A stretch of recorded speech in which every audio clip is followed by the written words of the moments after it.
inadecuado no comenzar por lo que sucedió ayer a la tarde, cuando... ¿Compraste vos? ¿Eh? ¿Compraste? Ni compré, ni me shorteé, ni ninguna cosa de esas.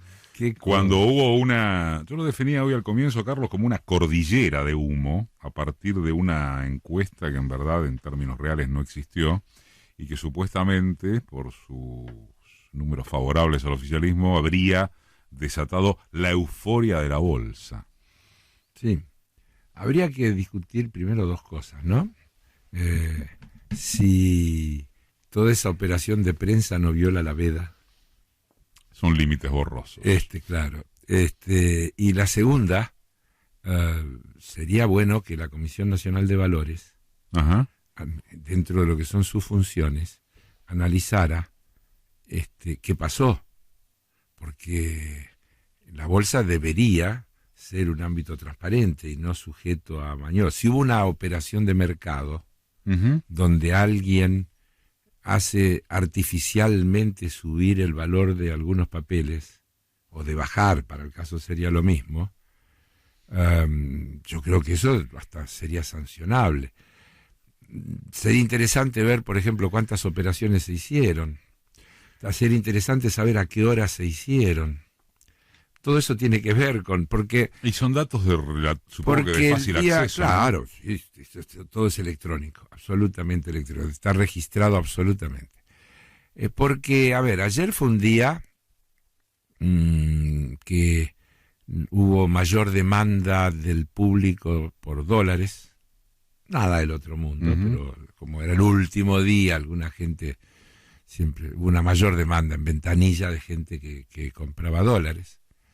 El Banco Central vendió mucho y aparentemente los bancos públicos, por indicación del Central, también, para que el dólar no se les escape y puedan llegar a la fecha con lo que habían planificado del dólar más o menos contenido, aunque un poco sacudido por la crisis global, que la devaluación del yuan, etcétera, que desde luego tiene, yo diría, el agregado de la vulnerabilidad argentina que señalamos acá la semana pasada cuando decíamos que encabezamos el ranking de países vulnerables.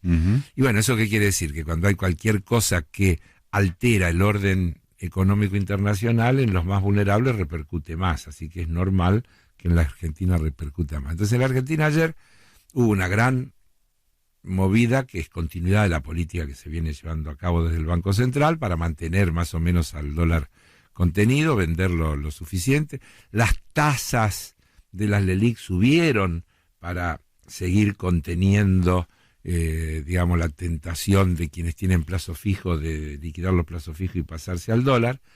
Y, sorpresa, sobre el cierre aparece que algunos bancos y algunas energéticas, que uno hasta podría darle un sentido emblemático, porque son las dos cosas que el candidato del Frente de Todos ha utilizado en la campaña para cuando dice: yo entre los bancos y los jubilados, elijo los jubilados, las tarifas las vamos a desdolarizar. Bueno, entonces los bancos y las energéticas, algunos bancos y las energéticas, ayer en la última hora tuvieron un golpe de euforia que haría suponer esto que vos dijiste, que manejaban algún dato de ultimísimo momento que les hacía suponer unos pasos favorables. Yo creo que es concretamente una encuesta de una consultora que es el Ipsis, de la que provienen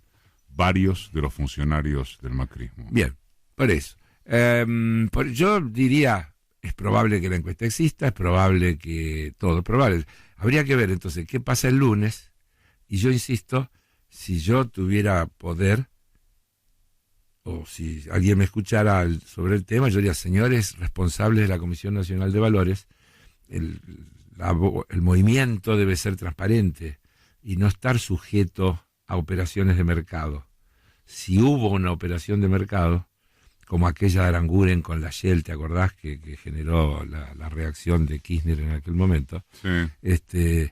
Son cosas que la Comisión de Valores debe sancionar, debe cuidar que no pasen, porque se supone que el mercado de valores debería ser un mercado transparente, donde las acciones suben o bajan porque apareció un balance de una empresa y entonces le fue bien o le fue mal, entonces la perspectiva de ganar o perder, o una petrolera descubrió un yacimiento y entonces va a aumentarle su producción, o alguien que va a exportar, se abrió un mercado nuevo y justo el que lo fabrica, produce, tiene una posibilidad. Esa es la cosa que racionalmente influyen en los valores en la bolsa.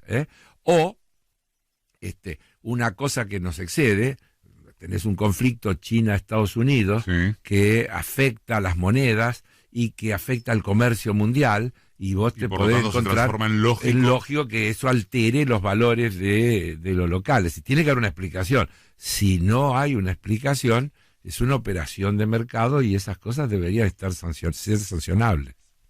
Marca de radio con el...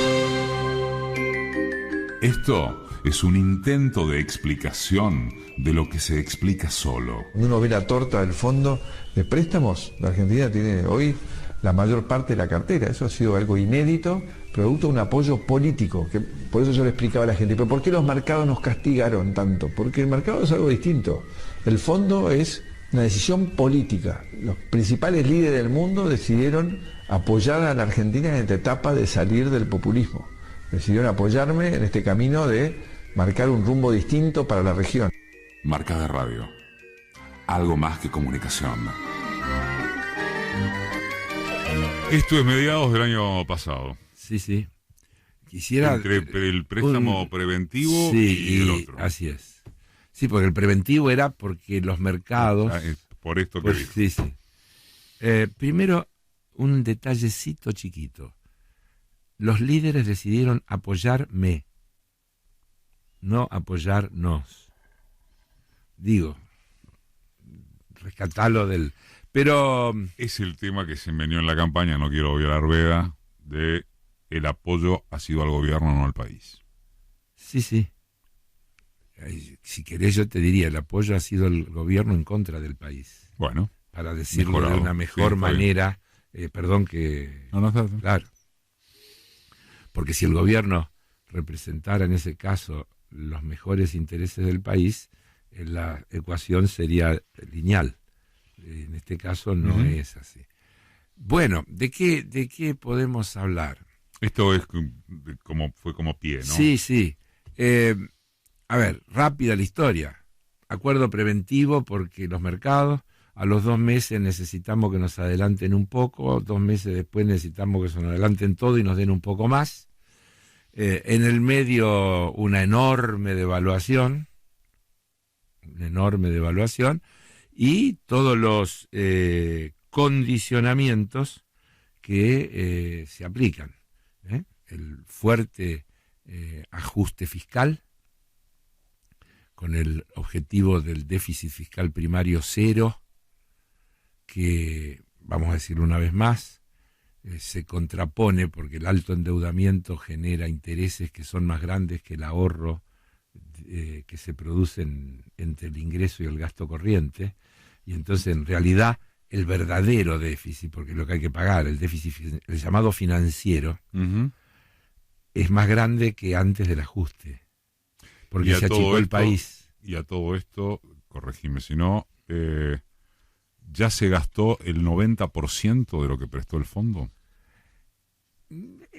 Eso se podría discutir. Yo soy cuidadoso porque también hay reservas, porque en estas cosas yo no quiero hacer lo que nos hacían o que le hacían al gobierno en la etapa anterior. Alarmismo. Sí, y cuando le restaban y decían, si a las reservas le sacamos el encaje de los plazos fijos, le sacamos los swap, le sacamos, no le queda nada. No es así. Y es así, pero ¿por qué tiene que están para eso? Es decir, para que se vayan todos los plazos fijos tiene que haber primero una enorme corrida del sistema financiero, pero ¿por qué se irían los swap chinos? Tiene que haber un conflicto. Entonces, las reservas son reservas para, como yo me he cansado de decir en la etapa anterior, para poder utilizarla, porque si no parece que fuéramos coleccionistas de reservas.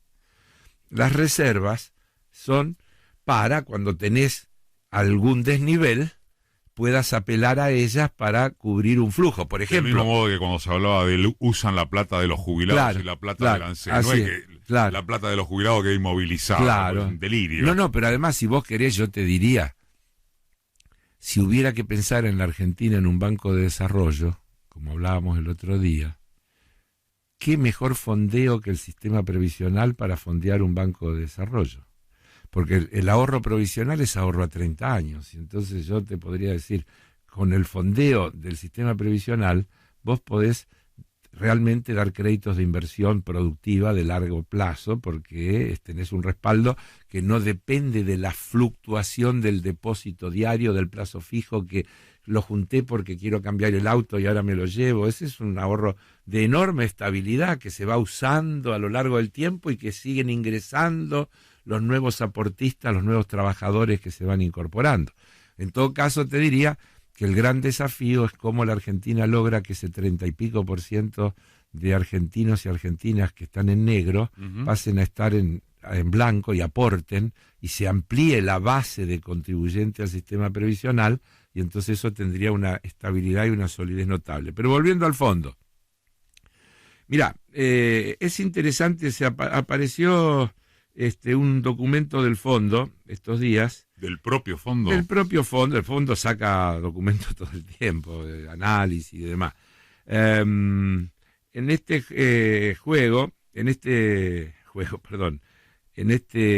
caso, el documento del fondo... Bueno, no sé si no es juego también. Sí, dice... Está hablando de Brasil particularmente, y casi me viene bien, porque así nadie puede pensar que hablamos de la Argentina. Pero como yo creo que las propuestas del fondo son seriales, solo cambia el idioma. Solo cambia el idioma. Se necesita vigorosamente perseguir reformas jubilatorias e impositivas, apertura comercial, inversión en infraestructura y reformas financieras clave. Esa es la receta que le dicen los brasileros, pero insisto, creo que vale para todos los países de la región y para todos los emergentes.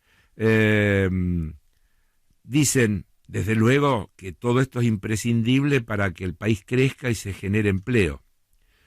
Sin embargo, aplicando esas políticas en el mismo Brasil, en julio, el fondo, ahora, el mes pasado, redujo las proyecciones de crecimiento del 2,1, que había dicho hace un trimestre que iba a ser, al 0,8. Es inédito una rebaja de esa proporción. 1,3 puntos en 3 meses para abajo en la proyección de cómo va a ser la economía de Brasil este año, aplicando esas recetas. Es todo un dato, ¿no? Sí, porque, sí, pero escúchame, además lo explica. Es un recorte de una magnitud enorme respecto de la previsión de crecimiento. ¿De caída o de crecimiento? Caída. De caída. No, de caída de crecimiento, de ajuste de crecimiento. Aplicadas las recetas de ellos, en un documento del propio fondo. La considerable revisión, lo dicen ellos, refleja las rebajas de las calificaciones crediticias de Brasil, donde el ánimo se ha deteriorado notablemente dada la persistente incertidumbre acerca de la aprobación de las reformas de pensiones y otras reformas estructurales.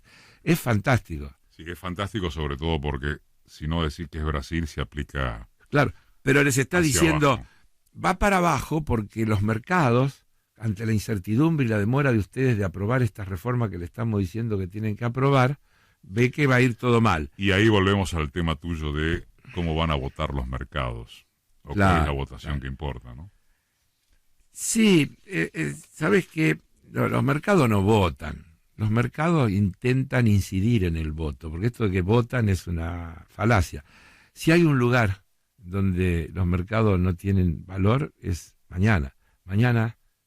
Aunque sea por mañana. Mañana, el millonario y el pobre, el jubilado y el trabajador, el varón y la mujer, el adulto mayor y el joven que vota por primera vez, todos valen uno. Es el acto democrático más importante que tiene la sociedad. Por eso hay que aprovecharlo, ¿no? Por eso hay que aprovecharlo.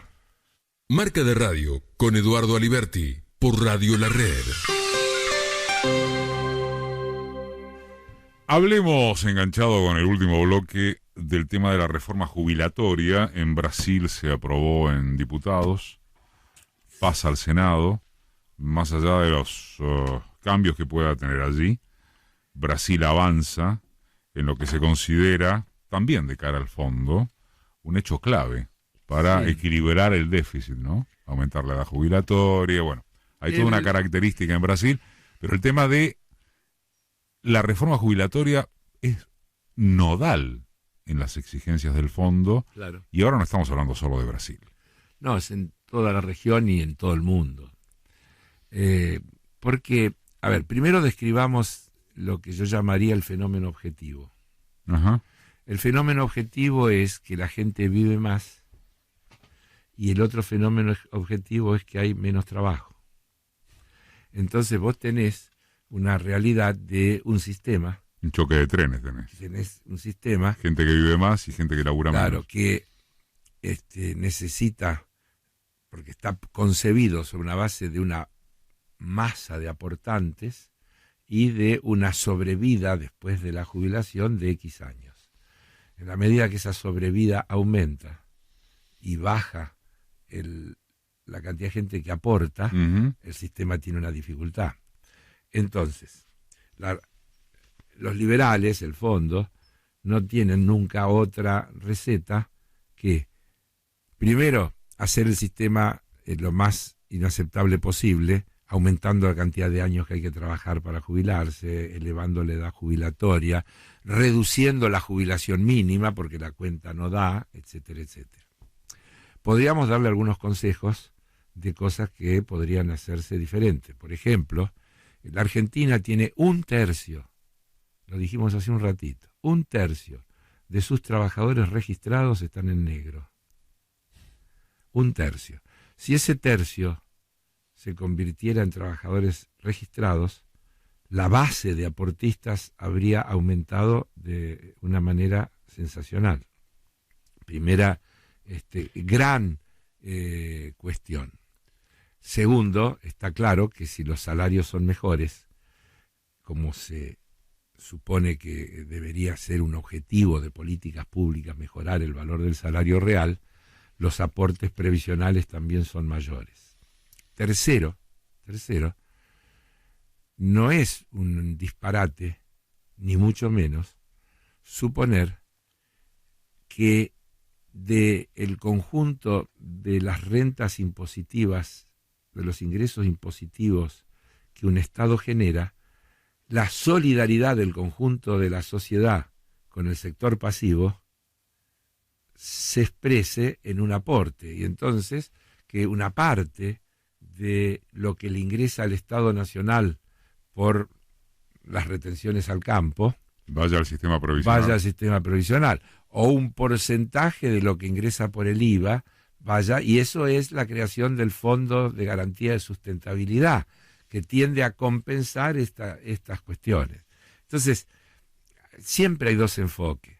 El enfoque del fondo termina diciendo, en la práctica, el sistema estatal de reparto es un sistema mínimo para asegurar en el mejor de los casos que nadie se muera de hambre. Pero si usted quiere tener una buena jubilación, hágase la suya si usted gana bien y entre en un fondo y ahorre por su cuenta, porque en definitiva es eso, entre en un fondo de capitalización y genérese su propia jubilación adicional. Pero justo a eso iba, y aquí también respecto de lo que se puede exigir en la Argentina, reforma laboral y reforma jubilatoria, sí, o quizás en el orden inverso.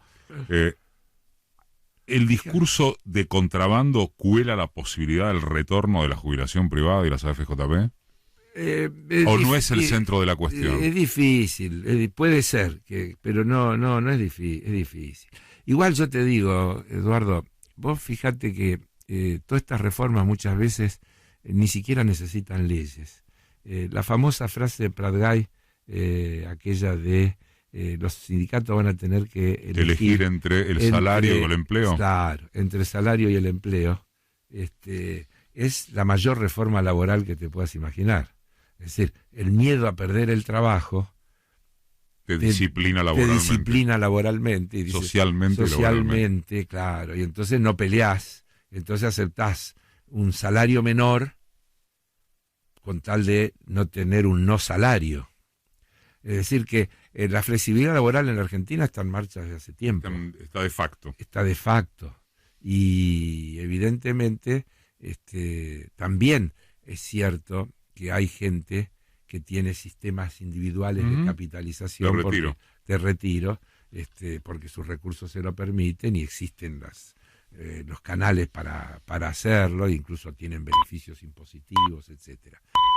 Pero ellos quieren reformas estructurales, quieren leyes para que eso sea inamovible y para que efectivamente, definitivamente, esos sectores queden consagrados como ajustados. Pasó Heller.